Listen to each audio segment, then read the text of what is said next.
করেছে। আর যারা নির্বাচনের সময় দলের পিঠে ছুরি মেরেছে তাদেরকে শনাক্ত করুন। পরে তো পরে আইএসএফ পরে, বিজেপি পরে, সিপিএম পরে, আগে তৃণমূলের মধ্যে যারা করেছে তাদেরকে শনাক্ত করুন।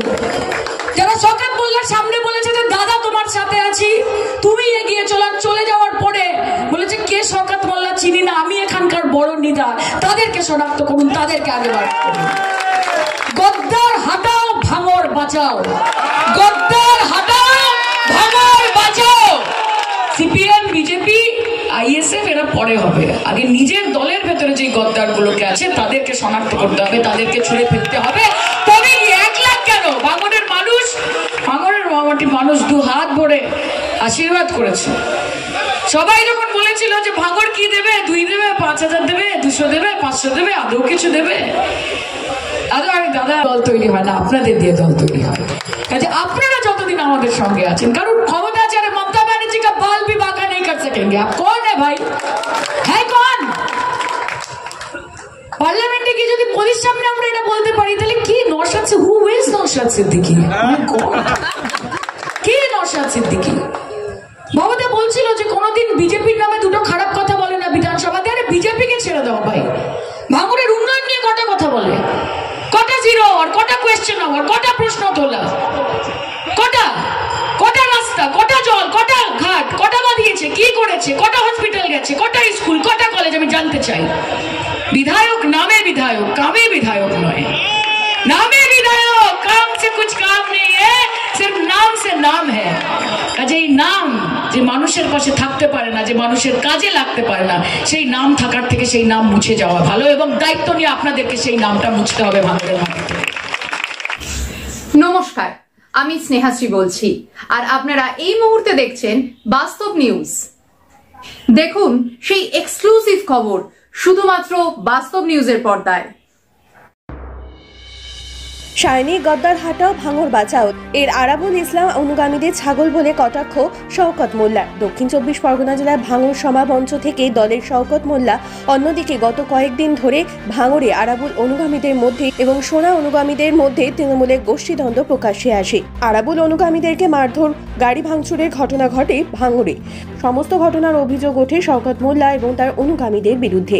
এই সভা মঞ্চ থেকে শওকত মোল্লা তার দলের একাংশের তথা নাম না করে আরাবুল ইসলাম এবং তার অনুগামীদেরকে পাগল ছাগল বলে কটাক্ষ করে শওকত মোল্লা। তাহলে কি আরাবুল ইসলাম এবং তার অনুগামীদেরকে কোণঠাসা করার জন্য শওকত মোল্লায় কর্মী সভা আয়োজন করে? প্রশ্ন ভাঙড়ের রাজনৈতিক মহলে। আর আপনারা সেই ছবি সরাসরি দেখছেন শুধুমাত্র বাস্তব নিউজের পর্দায়। মোটেই না, কে কি বললো, কে আসলে কোন পাগল কি বলছে না বলছে ওটা তার বিষয়, এটা দলের সঙ্গে কোনো কিছু নেই। এটা আমাদের একেবারে নির্ধারিত কর্মসূচি। আমরা আজ থেকে প্রায় 12 দিন আগে আমরা এই কর্মসূচি নিয়েছিলাম। এটা ভাঙড়ের গোটা আপামর জনসভায় সবাই জানে, আপনারা মিডিয়ারা অনেকেই জানেন। ফলে ওই সব বিষয়ে আমরা গুরুত্বই দিই না, কে কি বললো কে কি না বললো কি আসে যায়। ক্যানিং পূর্বের লোক এনে আপনি মুখে কাপড় দিয়ে এখানে মানে মারধর করার চেষ্টা করছেন। ফের তো বলছি, কোন পাগল কি বলছে না বলছে সেটা তার বিষয়, এতে দল কোনো এসবের বিষয়ে গুরুত্ব দেয় না। এতে কি দলের ক্ষতি হবে বলে মনে করেন? দেখুন, যারা তৃণমূল কংগ্রেসটা করে তারা জানে যে দলের নীতি আদর্শ নৈতিকতা কি, তারা নিশ্চিতভাবে জানে। ফলে এতে দলের কোনো ক্ষতি হবে না, কোনো প্রভাব পড়বে না, কিছু হবে না। 2024 সালে আমরা এই ভাঙড়ের মাটিতে রাজনৈতিকভাবে লড়াই করেছি, শান্তিপূর্ণ ভোট করেছি। সেই ভোটে ভাঙড়ের আপাতত জনসাধারণ মমতা বন্দ্যোপাধ্যায়কে, তৃণমূল কংগ্রেসকে উজাড় করে ভোট দিয়েছে। ফলে এইসব 2 পয়সা 1 পয়সা লোকেরা কে কি বললো না বললো কি আসে যায় তাদের। দীর্ঘদিন আইএসএফ এর সঙ্গে এখানে আপনাদের লড়াই, এখন কি বর্তমানে বিরোধী কারা তাহলে আপনাদের? নিশ্চিতভাবে দেখুন না, আইএসএফ শত্রুকে আমরা শত্রু বলেই চিনি। আইএসএফ বিজেপি আমাদের মূল বিরোধী শক্তি। লক্ষ্য আমাদের লড়াইটা তাদের বিরুদ্ধে।